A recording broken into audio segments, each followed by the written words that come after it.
Hi guys, today I'm going to be doing the screen cap challenge, which is where you take a screenshot of your favorite TV show, movie thing, or just a random TV show, movie thing, doesn't have to be your favorite, and then you redraw it.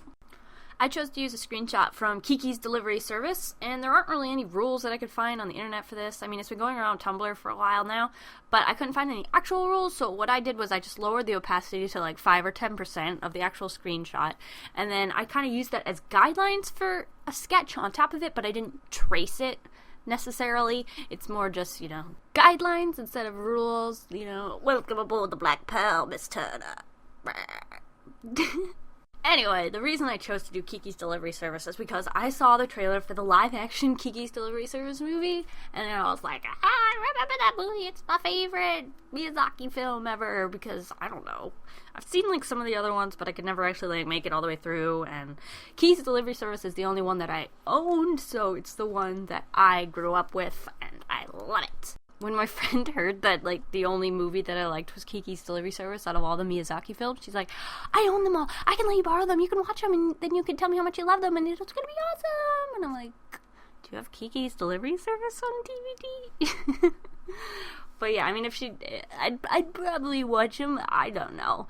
The one that I have seen Howl's Moving Castle all the way through. That was interesting. That was quite interesting. I don't know. I just prefer the movies that make a little more sense.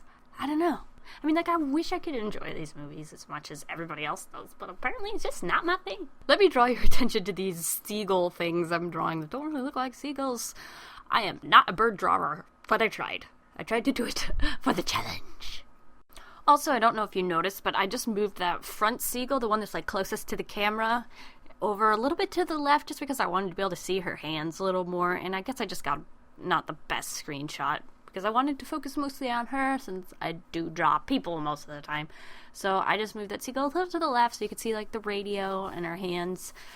And you gotta remember that when you're doing a screenshot challenge, that the screenshot is one frame in, a million that are in a movie, or thousands that are in a cartoon. So the detail in a screenshot isn't going to be the detail of, a finished illustration. So doing screenshot challenge is a lot of fun because you get to, take what's in the movie and sort of add to it, add some more details, so it's a little bit more fun and pleasant.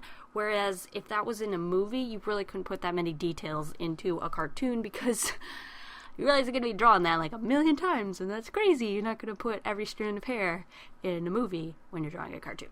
That's just crazy. Cray. Now I am drawing the line art. Well, it's been for a little while. Anyway, so I added a bunch of flowiness to her skirt, and it took me a few tries to get her hands the way I wanted them to be. Because at first, the one hand looked closer to the screen, and it's supposed to be on the same, broomstick, so that didn't make any sense. And then for the actual broomstick, what I did was I drew 2 straight lines. So I held shift and then just dragged across, which makes a perfectly straight line. Then I took that and then just rotated a little to fit perfectly with the broomstick. It's a little bit of a cheat, but I don't care. Because I'm not going to be able to draw a straight line to save my life, especially at that angle. Now we're just adding the radial, which again was a little bit difficult to get the straight lines, but this time I tried to wing it since it was just a small little box of a radial thingy-majig. So I went for it, and I think it paid off. And then for the bristles on the broom, I also did a little bit of a cheat experiment kind of thing where I made a new layer just for the bristles, and then I added a layer style to the broom where, well, not to the broom, but to the layer, where every time I draw a stroke, it'll outline the stroke, and I told it to outline at about 3 pixels, so it would look pretty good. And then I just drew all the little bristles of the broom.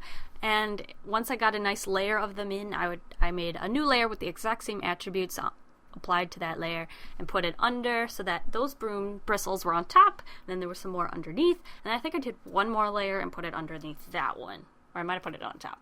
I don't know. But there were 3 layers in total for all the broom bristles, and I think it turned out really cool. I don't know if I would have done it this way next time. It's okay. I just didn't really want to make a cartoon square broom that was just solid color. I wanted to try and make something where you could see all the details of the bristles, and I think that paid off. So, I mean, for what I was trying to achieve, it worked.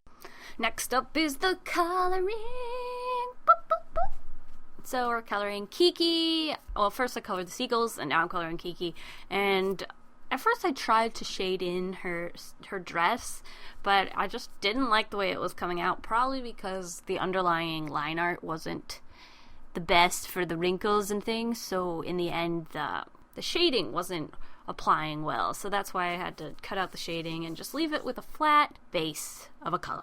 And since it didn't work out that well with the dress, I decided to add flat colors to all the rest of her, so her skin and her hair and her bag and her cat, whose name is escaping me right now. It's Gigi.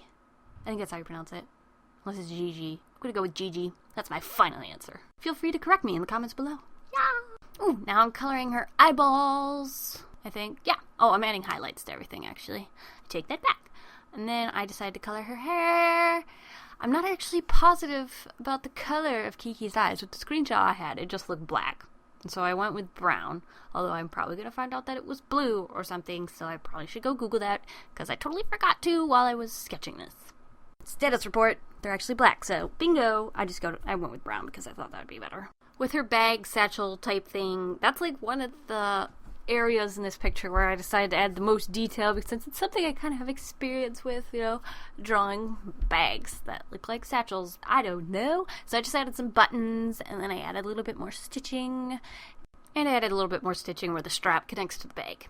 Now we're finishing up the coloring of Gigi. Since he's only like 2 colors, that was very, very easy. And now that we're finished with Kiki and the seagulls, it's time to start working on the background. One of the reasons I picked this screenshot was because the background was so simple and I'm terrible at backgrounds, so I need to practice with simple ones first. What I did for the background was I just took a nice blue color, I stole it from the screenshot, and then I added a gradient from dark to light, so light was at the top and dark was at the bottom. And then I just added little, like where the waves are casting a shadow, I added little darker splotches, just like in the screenshot. And then at the top to the left I added little shines from where the moon or the sun is hitting.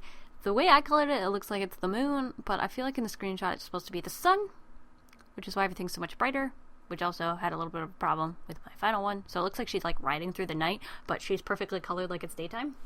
Oopsies. Oh, and this is the point where I realized I forgot to color the broom handle, so I do that, and then this is the final illustration!